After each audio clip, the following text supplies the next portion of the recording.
Hello friends, இன்னைக்கு நம்ம என்ன பார்க்க போறோம்னா முட்டைக்கோஸ் பொரியல் தான். முட்டைக்கோஸ் பொரியலோட ஒரே ஒரு கேரட் எடுத்து இந்த மாதிரி சின்ன சின்னதா கட் பண்ணி அதையும் சேர்த்து தான் நம்ம இன்னைக்கு பொரியல் பண்ண போறோம். வாங்க பார்க்கலாம். அடுப்பத்து வச்சு ஒரு வானல் வச்சுக்கோங்க. 1.5 ஸ்பூன் எண்ணெய் ஊத்துக்கோங்க. பாருங்க, எண்ணெய் சூடேறிடுச்சு. இதோட நம்ம கடுகு சேர்த்துக்கலாம். ஒரு பெரிய வெங்காயம், 2 பச்சை மிளகாய், ஒரு கொத்து கருவேப்பிலை.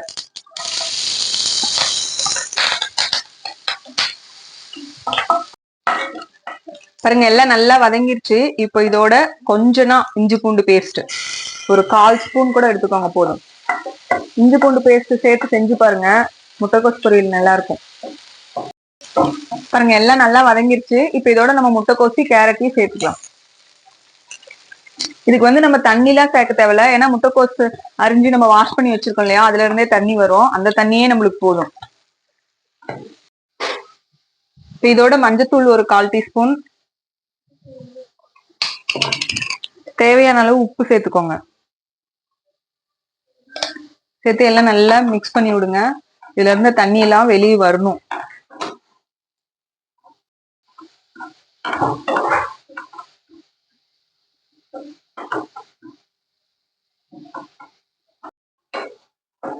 பாருங்க, காய் இந்த மாதிரி நல்லா வெந்து வரணும். ரொம்ப நேரம் கழிச்சு உங்களுக்கு காய் வேகல அப்படின்னா லைட்டா தண்ணி தெளிச்சு விட்டு வேக வச்சுக்கோங்க. தண்ணி ஊத்தலாம் வேண்டாம், கொஞ்ச நேரம் தெளிச்சு விடுங்க. இப்ப இதோட நம்ம தேங்காய் துருவல் கொஞ்சம் எடுத்து வச்சிருக்கோம். அதுவும் கொத்தமல்லி தழை கொஞ்சமும் போட்டு கிண்டி விட்டு இறக்கிக்கலாம்.